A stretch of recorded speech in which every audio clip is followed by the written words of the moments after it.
Welcome to July. We are in quarter three. We are cranking through this year and we are looking at and understanding the living framework. Last month, or I should say the first of the year, the first quarter, we really looked at kind of what it is this lasting change is. Then we built it in to say, well, that lasting change is actually how you're going to build your inner CEO is going to give you lasting change. And now the living framework is really watching it apply these micro steps, the neurohumanity that we came up with, the philosophy with that, and how it is starting to really show up in everything that we do, everything that we're talking about. And so we're going to really see it evolve during quarter three, and it's going to be a really exciting time. So definitely subscribe, stay tuned. So the quarter is the living framework. The month is showing us how we are growing. And this week is going to be on our growth and grounding in the soil. So let's get started. And if you think that growth is all about pushing harder and more pressure, then this week is for you because we're going to blow all of that out of the water. You keep trying to grow by pushing harder, making new plans, raising the bar, telling yourself this time you'll finally follow through. But the more pressure you use, the more disconnected you feel. Why? Because real growth does not begin with force. It begins with presence. This week, inside the living framework, we're diving into one powerful principle: ground. Before growth, ask, what do I need to do? Grounding, ask, where am I right now?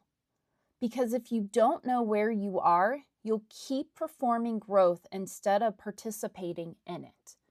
We're going to explore why slowing down can feel so uncomfortable, why urgency keeps people stuck, and why what looks like progress is not always rooted growth. Here's the deeper truth. You are not behind. You may simply be ungrounded. And that may be the difference between growth that fades and growth that actually holds. Because in this journey, we say it like this: growth needs soil before strategy. If you've been trying to change from pressure instead of presence, this one is for you. So this week we're looking at the ground, and not like the ground and grounding like I usually talk about, but the ground in our living framework, that inner garden that we're tending. The ground is right there where we are either going beneath the soil into a survival reaction, or we are above the soil tending our garden or some sort of garden, whether it was planted for us or we planted it ourselves. And that ground is a crucial point. And in many ways, as soon as performance comes on, survival kicks in, we go beneath the ground and we start running against perceived expectations and perceived reality, pulling us into performance trauma and hitting the bedrock. But how we get out of this and how we stay on the surface is stop asking, what do I need to do right now? And instead ask, where do I need to be right now? Instead, ask, where am I right now? Knowing where you are, that sense of presence will do everything for you to be able to connect back to that value and capacity and allow you to move forward with intention and not get stuck in these survival reactions, these implicit messages that we've had throughout our lives that said, this is the way. We're now taking an actual anchored step towards my inner value and my purpose. And so this is easier said than done from a self-proclaimed addict when it comes to chaos and performance trauma. This is not easy. Grounding can feel unproductive. Grounding can feel like we're inactive. Grounding can feel really uncomfortable. Understanding where we are and finding our sense of presence feels like, that doesn't feel like what I want. That doesn't feel like I am doing what I need to do. There's so many things on my plate that I need to get done. You just don't understand me. You don't understand me. I have so much going on. I can't just stop. I don't get the luxury of asking, where am I? That is not me. And here's the deal, that can be all of us. But our survival brain will keep us from it. Our survival brain will have us reacting and performing way before we can even ask and be aware that we were never present in the first place. Because when we are present, we're also using that executive function now. And now what we're doing is we're working smarter, not harder. But every time you perform, because that's just what we do, because it's too uncomfortable to not be active all the time, that's survival brain. That's primitive brain that is overworking something that should have been dead a long time ago, or at least not to a place where it is now, and to a place where we don't have any outputs for it. We're just recycling over and over. We're regurgitating the same stress because we don't have outputs for it. We have no place to put it. And so what we want to do is we want to take just micro moments to train our body and brain to connect and to be able to just find like 90 seconds of presence. Not a lot, but just a little to see actually where are we and what steps are we taking, not what steps are being taken for us in an effort for survival and to perform in a space of perceived reality. And so here's the deeper truth. You're not behind, you're just underground. And underground will filter everything through that perceived reality of fear, of performance, of lacking. And as you feel not enough, you continue to find perceived control, to find a sense, a landmark that says, maybe I am enough? Maybe?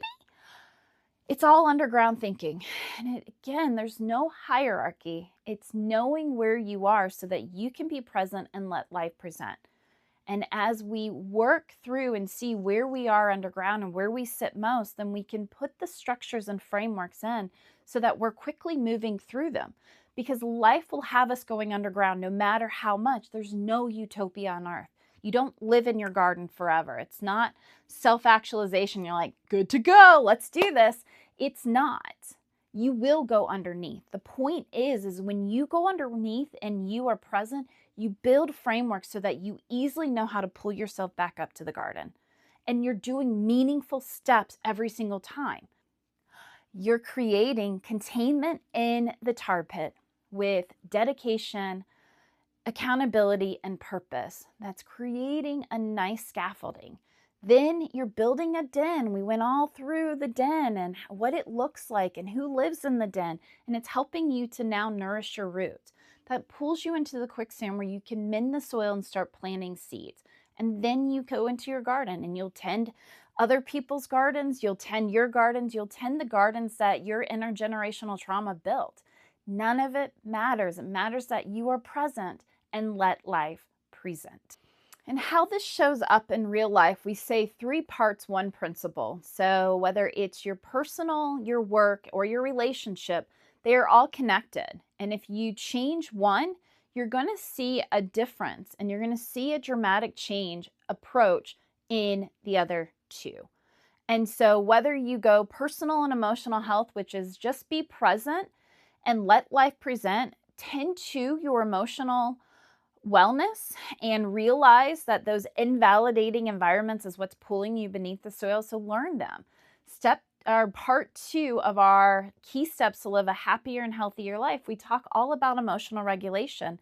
And one of the first chapters is actually emotional resiliency. It's understanding what's happening in our emotions. And we have the emotional spectrum of dysregulated emotion, emotional mastery, and then those invalidating environments that come up. There are 7 of them, at least 5 we have all experienced. At least 5 out of 7 we have all experienced. And so it teaches you how to ground in the moment, how to heal from it, what it looks like in your performance trauma when these invalidating environments come out. And then it offers you an opportunity to individuate, to learn what that individuated self is and how to set boundaries to own your value and capacity. It's a really, really, really great chapter. I share it all the time with my clients because it's so impactful. And so we have a link down, so definitely go check it out. In our work life, this is where work-life balance comes out. That's key steps to live a happier and healthier life, part 1. A life worth living. And we go into kind of what our values are. Then we look at all the stressors in our lives that will pull us from our values and how our stress decisions get made. And work-life balance is in there, and how to set boundaries so that you aren't overcommitting and you're not losing your value by overworking. In our relationships, it's really taking a deep breath and finding the power of neutral. That is part 3 of the Key Steps workbook. Do you see how it all plays together? And in part 3, it's all about interpersonal effectiveness. And we talk about not only those, which we did last month in our decision making, the kind of negative cycles and those interaction cycles, but also behavior is predictable. And we talked about the power of neutral. Just staying grounded and tending your garden really makes it open for you to be present and create a space for somebody else to come in and for them to feel safe. So instead of 2 defensive people coming in, which is what we're doing and how we're escalating toxic negative dynamics between 2 people, and instead we're opening up a space for them. And this is such a crucial part. And each one matters, and it doesn't matter which way you go. We'll have links to all 3 workbooks. Choose a path, and each path will take you to where you need to go. There's no wrong way. It's awareness, acceptance, action, however you want to play it out. So if this resonates with you, we have more information right below in the worksheet. So go check it out on our Substack. It'll give you all of the awareness, and it'll give you paths to get you started. Lots of places for you to easily start here and get on your transformation journey. For those who are ready to invest in themselves and their growth, we do have a subscription, a paid subscription on our Substack for you to be able to, kind of like you go training and you get a gym subscription. This is the same thing. It's a membership for your mind, because as you train your brain, you transform your life. And so below the paywall, we actually have a structured support called the Rooted Model, which is going to allow you to find that mind-body connection that's so crucial in all of this. It allows everybody to be in line and not your body making reactions while your mind's like, what just happened? And that gets us into judgment, and that keeps us way beneath the soil. And it'll give you opportunities to have different ways to interact with these concepts. I bring a lot to you. You're getting so much. You're getting the challenge, which is today. You're getting cultivating mental blooms. So we're exploring it even more into this gardening metaphor. Emma gives you such an amazing opportunity to integrate everything and apply some type of workshop on synthesizing all of the information through the week.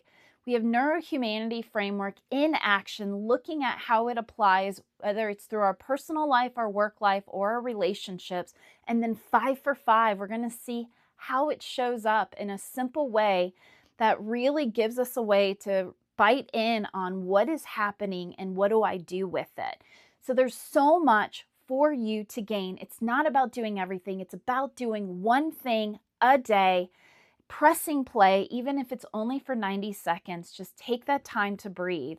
And when you're ready to do more, we have it for you. We also have I Am Here to my whole goal in life and why I built this business. This is my passion. This is my purpose. And so I want to meet everybody where they are in their transformation journey. So if you're still not quite sure, we do have Mastering the Inner Game. It's a 5-lesson free self-paced course that lets you really understand what we're talking about when this whole neurohumanity framework at play. It's looking at all 3 workbooks and taking chunks out of all the workbooks to see how they're working together to master our inner game, build that success that we really truly believe that we deserve and that we do. Like, it's our purpose in life. Let's find it. We have the Inner CEO, which is a masterclass that's going to really dive deep into all of this. We're going to spend a major section really just grounding our body and getting connected with our mind and body. And then we're going to apply these concepts through. And then we have individualized coaching. Get with our experts. Let our experts help you to build the plan that you want that's going to help you be successful. Let them reach out to you every week to see how are you being accountable? What is your dedication? Are you returning, or is it intensity? Is it accountability and it's cruelty, or is it clarity? Are you trying to go find outcomes, or are you orienting yourself? That's what the individualized support of a coach can do, and we can do it for you. So if you're ready, subscribe to us. If you want to invest in yourself, definitely get behind that paywall. Please like and share this with people who want to transform their lives. We're trying to make the world a better place, one mind at a time. I'm Jennifer Evans with Empowering Wellness Counseling Solutions. Thank you so much.